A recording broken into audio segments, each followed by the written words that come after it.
Fala, meu mano. Hoje nós vamos começar o nosso capítulo 9, que fala sobre o populismo no Brasil, tá bom?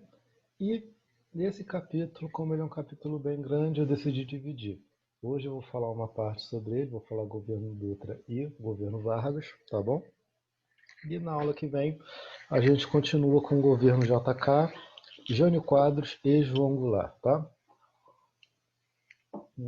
Não, eu acho que eu vou falar do Juscelino Kubitschek também, do JK também nessa aula. Mas vamos lá.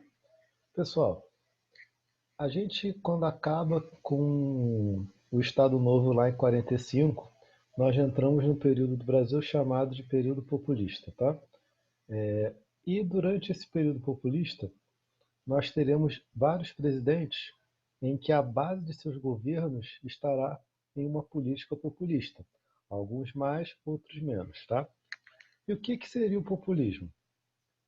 Esse conceito, populismo, ele não é um conceito que tem uma definição em que todos os pensadores concordam nessa definição.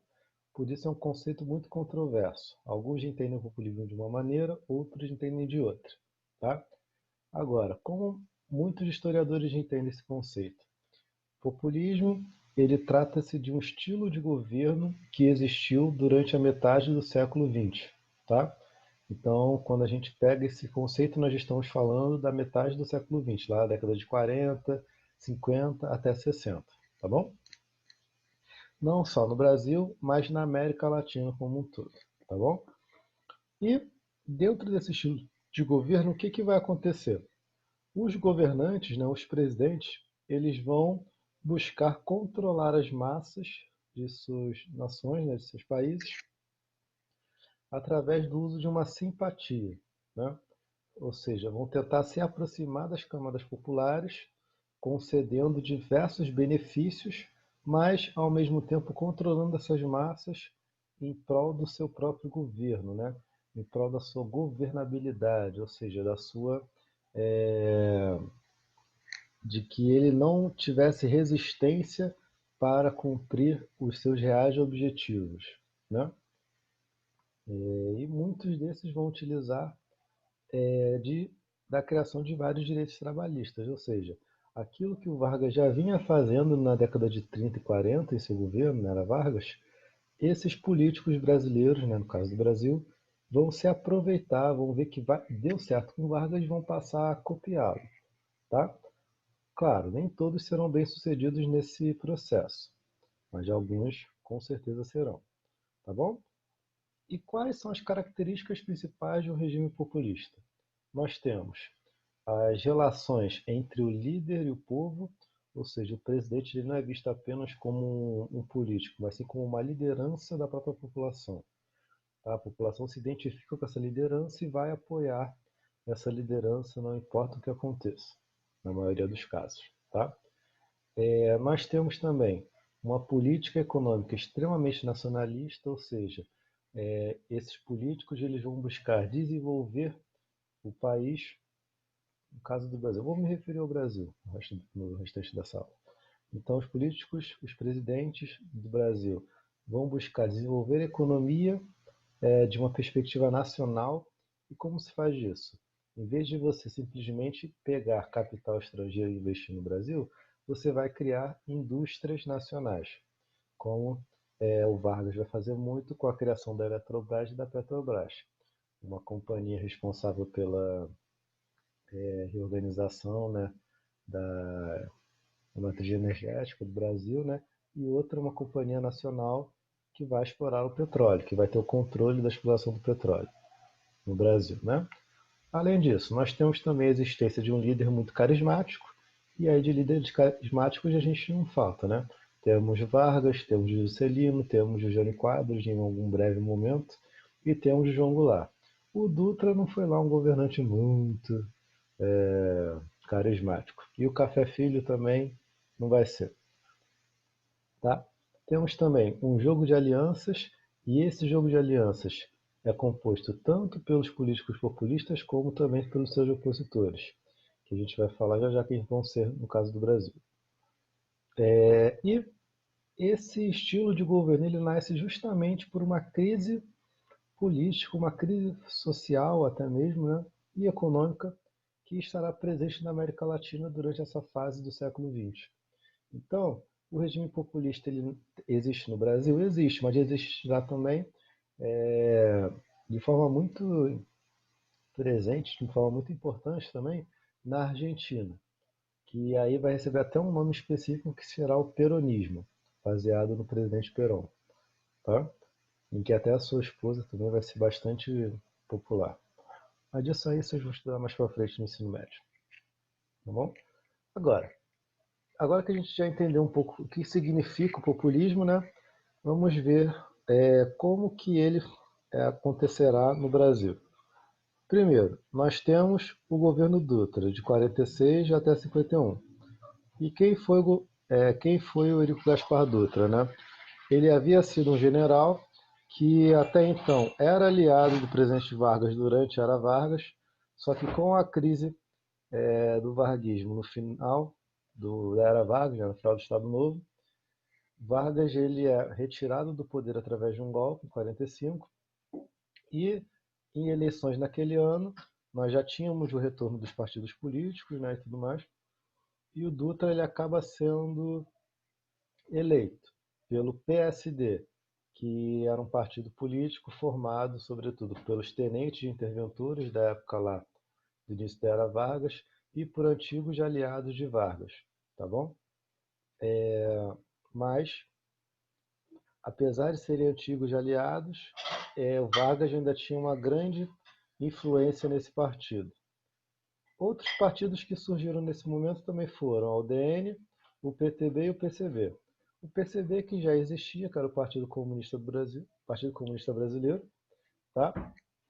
E que, veja ou outra, era perseguido, era legalizado, perseguido, legalizado, vira toda hora essa ladainha. Isso vai continuar durante o período populista. Temos o PTB, que é o Partido Trabalhista Brasileiro, e esse Partido Trabalhista ele vai ser o partido do presidente Vargas quando ele sai do poder, né, em 45. Então esse é o partido do Vargas, é o partido que segue a ideologia trabalhista do Vargas, que a gente já comentou nas aulas passadas. E a UDN, União Democrática Nacional, que vai ser o principal partido da direita brasileira, tá? E vai ser um partido de oposição conservadora a tudo que o Vargas representava. Então, mesmo que nós tenhamos eleições em que o Vargas não vai se candidatar, né? Mas teremos aliados de Vargas ou teremos sucessores de Vargas, né? Digamos assim, a UDN vai fazer frente, vai fazer oposição a esses candidatos. Então, tudo que tiver ligado ao getulismo, tudo que estiver ligado ao Getúlio de alguma maneira, a UDN será contra, tá?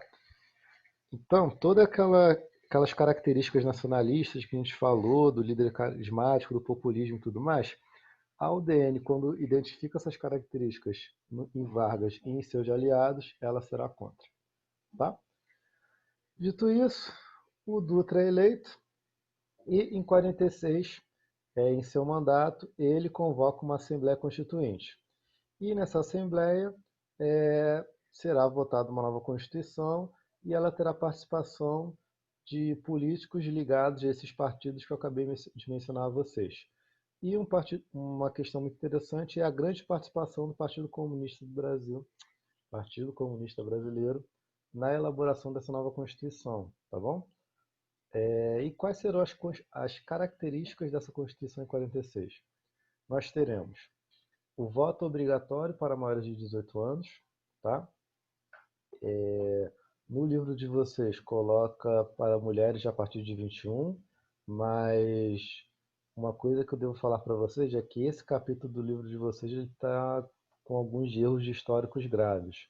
Eu não sei se esse que diz respeito ao voto das mulheres está errado ou não, né? Mas fica aí algo para vocês darem uma olhada na internet aí para ver se faz sentido, se está correto mesmo, tá? Com o passar das aulas eu vou explicando o que vem errado nesse livro daí. Foi criado também o voto secreto direto. Os mandatos de presidente passaram a ser de 5 anos. A reeleição não existe, tá? ela só vai existir no governo do Fernando Henrique Cardoso, muitas décadas depois. Essa Constituição mantém os direitos trabalhistas conquistados durante a Era Vargas.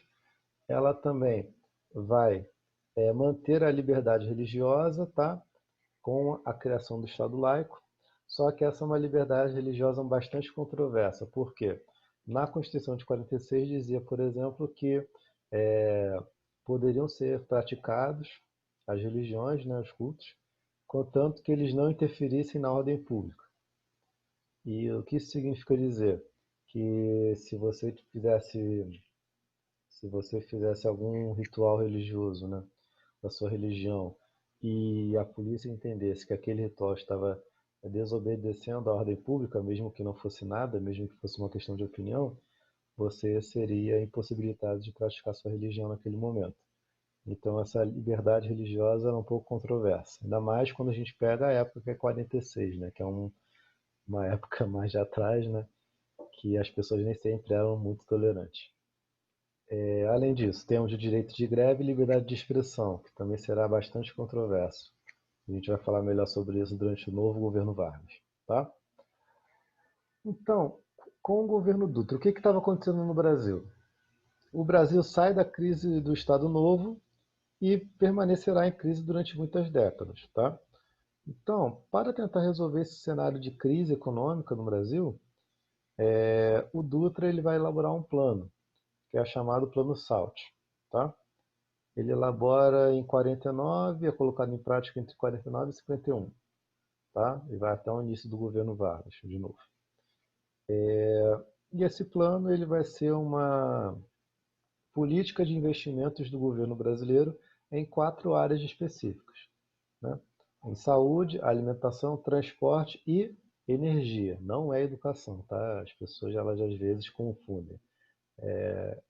S de saúde, A L alimentação, T de transporte e E de energia, tá? E esse plano ele vai receber capital estrangeiro, né? Capital, nesse caso, dos Estados Unidos. Então, é dinheiro americano entrando no Brasil para investir nessas áreas. E, claro, os americanos estavam ali já se mobilizando para que a economia brasileira ficasse dependente de seus serviços, né? Ficasse dependente de seu capital. No final das contas, o Plano Salt será um fracasso. E, em vez de melhorar a crise, ele apenas vai aprofundar ainda mais. Dito isso, o governo Dutra ele recorreu a algumas práticas populistas, né, para a população, só que o Dutra não era lá um presidente tão carismático assim. E logo, quando a gente menos espera, chegamos nas eleições de 1950, Vargas lança-se candidato pelo Partido Trabalhista Brasileiro, em aliança com o PSD, tá? Lembrando que Vargas, até então, ele era senador no Rio Grande do Sul, o estado de onde ele tem origem, né? E por ser ainda uma figura extremamente popular, principalmente entre as camadas mais pobres, ele lança esse candidato e dessa vez ele ganha. Lembrando que em todos os outros governos ele não chegou ao poder através do voto direto. Tá? Em 30 ele chegou através de um golpe de Estado, em 34 ele chegou através de uma Constituição, né, de forma indireta, e em 37 ele havia dado um golpe de Estado de novo. E agora, em 1950, ele ganha a eleição democraticamente. Tanto que eu coloquei até para vocês aqui, ó. Bota o retrato do velho outra vez. O que significa essa frase? Ela fazia parte de um jingle político que o Vargas ele acabou utilizando em sua campanha. Ele não gostava de ser chamado de velho, ele não gostava desse jingle, mas por essa música estar fazendo sucesso entre seus apoiadores, ele permitiu que ela continuasse existindo, né? Então, eleito democraticamente em 50, desde o momento de sua candidatura, Vargas ele vai sofrer uma grande oposição da UDN, principalmente através da figura de Carlos Lacerda, que era um jornalista, dono de um jornal chamado Tribuna da Imprensa. É algo assim. Tá? Se eu errei um artigo ou outro. E o Lacerda, no momento das eleições de 50, já dizia: o senhor Getúlio Vargas, senador, não deve ser candidato à presidência. Candidato não deve ser eleito. Se eleito, não deve tomar posse. E se for empossado, devemos recorrer à revolução para impedi-los de governar. Então, desde da própria candidatura do Vargas já havia uma grande oposição e um grande medo também dos seus opositores políticos dele retornar ao poder e, por ser a figura popular que ele era, dele instaurar uma nova ditadura, por exemplo, ou de ele não seguir os interesses desses grupos mais conservadores que queriam se aproximar dos Estados Unidos, por exemplo, tá? Vargas, por outro lado, responde: no Brasil não basta vencer a eleição, é preciso ganhar a posse. Tá? Então Vargas reconhece que desde o início ele vai ter que enfrentar essa UDN, vai ter que enfrentar ele saber lidar com essa oposição conservadora. Tá bom? Agora, quais serão as características desse governo democrático do Vargas? Nós teremos três características principais, tá? Que são a industrialização, o nacionalismo e o trabalhismo. Tá? Esse trabalhismo ele faz parte de uma ideologia do governo Vargas presente desde aquela época da era Vargas que a gente já falou, em que para o governo Vargas quem é cidadão é o trabalhador. Então, a todo momento, a questão do trabalho, dos mais pobres, das classes mais pobres, né, trabalhadoras, serão temas, né, que serão bastante explorados pelo governo e bastante defendidos pelo governo Vargas. Além disso, nós temos a questão do nacionalismo, que também era presente na era Vargas, da mesma forma que a industrialização também era. Só que nesse momento o nacionalismo ele será tão mais presente ao ponto de serem criadas novas indústrias totalmente nacionais e que vão assim atrair é, a desconfiança dos Estados Unidos e atrair é, retaliações. Como assim? Já vou falar. Além disso, nós temos a industrialização que permanece nos planos do governo Vargas. Lembrando que, nesse período populista, a industrialização, tanto no Vargas como no Juscelino, principalmente, é um projeto nacional desenvolvimentista, ou seja, é um projeto de você valorizar a indústria nacional para que a sociedade brasileira não fique dependente das indústrias estrangeiras, principalmente dos Estados Unidos. Tá? Então, é um projeto nacional do próprio país desenvolvimentista para que você possa desenvolver o país. Né? E isso acaba atraindo críticas dos Estados Unidos naquele momento, principalmente quando a gente pensa que é um momento de Guerra Fria e os Estados Unidos precisam do maior número de aliados que eles tiverem à disposição. Então, se a gente tem um país, um grande país, muito importante da América Latina, que está tendo uma política de desenvolvimento nacional, que está querendo reduzir as suas alianças comerciais com os Estados Unidos, né? E tudo mais, isso é um problema grave para os Estados Unidos, para os interesses de americanos na América Latina. Então, todos aqueles acordos, todos aqueles investimentos que os Estados Unidos faziam no Brasil, eles vão reduzir por um tempo. E justamente com uma retaliação americana a esse projeto do Vargas aqui no Brasil. Tá? Logo, reduzirão os números de empréstimos que os americanos concediam, né? O investimento de capital estrangeiro aqui e por aí vai. E Vargas, por outro lado, continua com sua política nacional desenvolvimentista. Ou seja, ele vai criar vários órgãos nacionais, como o BNDE, Banco Nacional de Desenvolvimento Econômico, que é um banco especializado para conceder empréstimos à sociedade brasileira para que novas empresas surjam, pequenos negócios surjam, né? E tudo mais. E esse BNDES existe até hoje, sendo chamado de BNDES. Temos também a criação da Petrobras, que vai ser uma empresa nacional que vai controlar a produção de petróleo no Brasil. E a Petrobras ela vai ser tão importante que os Estados Unidos vão ficar extremamente insatisfeitos com a criação da Petrobras e, consequentemente, a oposição conservadora do governo Vargas tece várias críticas ao presidente, dizendo que a melhor saída era privatizar a Petrobras ou você nem mesmo criar essa empresa. Né? Enquanto que o presidente Vargas, por ser uma figura muito popular, e nesse momento, meio que aquela ideia do inimigo do meu inimigo é meu amigo, ele vai receber a- o apoio de grupos importantes da sociedade, como por exemplo da UNE, União Nacional dos Estudantes, que vai iniciar a campanha chamada O Petróleo é Nosso, para valorizar a criação dessa Petrobras lá em 1953. Tá? Temos a criação da Eletrobras também, temos a criação da Vale do Rio Doce, que hoje em dia é a Vale, que foi privatizada, que é uma companhia especializada em mineração, entre outras empresas nacionais que o Vargas vai criando. E além disso, o Vargas ele mantém o respeito à Constituição de 46, apesar de criar uma medida ou outra aí que vai ser um pouco complicada, né? Contudo, mesmo com essas mudanças, mesmo atuando com um governo mais democrático do que ele fez no passado, a oposição permanece com medo de que Vargas a qualquer momento inicie uma nova ditadura. Tá? Logo, o governo Vargas ele será marcado por uma crise. E essa crise ela terá várias etapas, vários momentos. Um momento será a greve do Partido Comunista Brasileiro. Por quê? Porque Vargas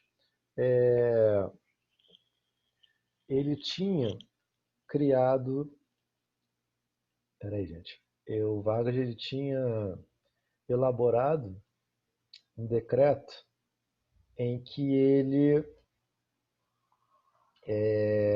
definia como crime contra o Estado, né, toda organização ou manifestação que contestasse seu governo. E isso é uma medida extremamente complicada dentro de uma democracia. Então, o movimento sindical brasileiro passou a questionar essas atitudes do governo Vargas e temos a greve do Partido Comunista do Brasil, né, que vai reunir cerca de 300 mil trabalhadores protestando contra o presidente. Apesar disso, Vargas permanecia como uma figura muito popular, mas essa popularidade estava começando a cair. Para tentar contornar essa situação, o Vargas, junto com seu ministro do Trabalho, chamado João Goulart, a gente vai falar muito do João Goulart na próxima aula, ele acaba propondo um aumento salarial de 100% para os trabalhadores, aumento do salário mínimo em 100% para todos os trabalhadores do Brasil. Isso, por um lado, acalma os trabalhadores e, por um lado, atrai a ira dos patrões, que agora teriam que pagar muito mais aos seus trabalhadores que já pagavam. Tá? Isso claramente foi uma medida populista para tentar trazer de volta a popularidade do Vargas, que havia sendo desgastada com o passar dos anos. Contudo, no final de seu governo, acontece um atentado contra o maior de seus inimigos políticos naquele momento, que é o atentado da Rua Toneleiro contra o Carlos Lacerda. Tá? E esse atentado ele é muito interessante, porque é, o Lacerda estava junto de um amigo militar seu que acaba morrendo no atentado. O Lacerda ele acaba, não sei como, levando um tiro no pé. E tem até uma foto dele sendo carregado com o pé machucado, mas isso aí é muito controverso. A gente nem sabe realmente se ele realmente tirou, ele levou esse tiro no pé por uma série de fatores, no caso, tá? Vocês podem dar uma pesquisada aí. E o Vargas, mesmo não tendo relação com esse atentado, um membro da sua segurança foi o responsável por esse atentado, mas o presidente dessa vez não tinha nada a ver com esse momento. Só que o Lacerda não vai perder tempo. O Lacerda não é bobo, ele acaba iniciando uma campanha exigindo o impeachment ou a renúncia, não lembro agora o termo que usa, do presidente Vargas, pois ele defendia que o Vargas que havia mandado assassinar o Lacerda. Tá? Logo, as críticas ao presidente vão crescendo, crescendo, crescendo, ao ponto em que Vargas ele dá uma declaração em 54 dizendo: só morto sairei do catete. Esse catete se refere ao Palácio do Catete, que fica em Laranjeiras, e era o palácio presidencial, era onde o presidente da República vivia. Tá? Era o centro, né? Era o Distrito Federal. Agora não é mais o Palácio do Catete, agora o presidente vive lá em Brasília, né? O Distrito Federal, né? A capital do Brasil fica em Brasília. Então, no dia 24 de agosto, Vargas acaba redigindo uma carta-testamento e dá um tiro no próprio peito. E no final dessa carta, ele diz a famosa frase: saio da vida para entrar para a história. Né? E essa carta-testamento do Vargas, ela é muito importante por quê? Porque Vargas, como sempre, era muito malandro. E o que, que ele pensou ao escrever essa carta? Nessa carta ele descreve todos, ele critica todos aqueles que estavam contra o seu governo, todos aqueles que o queriam fora do poder. Ele dizia na carta que ele estava lá no poder justamente para defender o povo que ele sempre defendeu, mas que queriam derrubá-lo e tudo mais. E ele dizia na lata assim, não, eu quero me fora, por aí, e uma vez que ele acaba se assassinando, assim, suicidando, no dia seguinte, essa carta é lida para a população brasileira no rádio. E a população, principalmente a população mais pobre, enfurecida e comovida com o suicídio do presidente, acaba atacando a oposição de Vargas. O jornal do Carlos Lacerda, por exemplo, ele é destruído na base de pauladas, de pedradas. E o funeral do presidente ele leva um número de pessoas para as ruas nunca antes visto. Tá?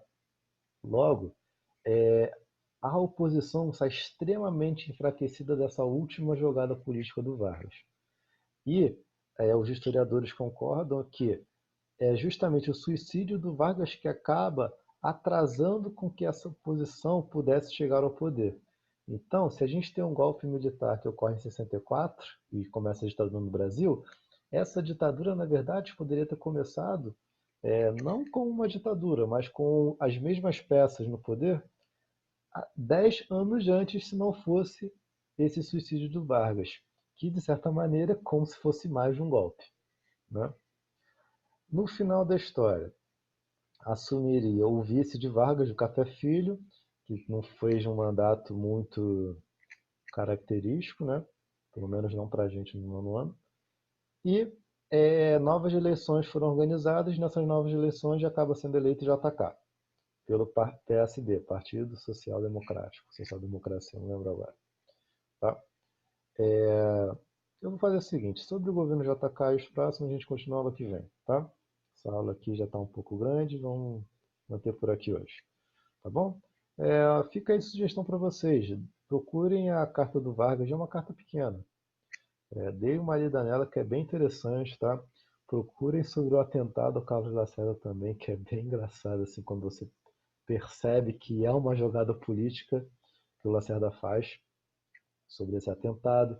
Procura sobre as eleições também, em 50, né? Como que foi essa candidatura do Vargas, que é bem interessante. Houve o jingle do Vargas, bota o retrato do velho, que também é bem interessante de analisar, tá? Ah, e um detalhezinho que eu não falei para vocês. Do governo Dutra, o PCB, que havia participado até da elaboração da Constituição em 46, ele é colocado na ilegalidade, tá? Então, e assim vai continuar durante muitas, muitas décadas, tá bom? Basicamente é isso, gente. Vou ficando por aqui. Eu estou gravando essa aula agora à noite, vou colocar amanhã de manhã lá no grupo para vocês, tá? E tem um dever de casa também que eu vou colocar as páginas lá para vocês fazerem e a gente corrige na terça-feira no Zoom. Tá bom? Serão exercícios sobre o capítulo 9, até que envolvem essa parte de Dutra e Vargas, tá? Basicamente é isso, ficamos por aqui. Amanhã a gente continua. Amanhã não, né? Semana que vem a gente continua. Tchau, tchau.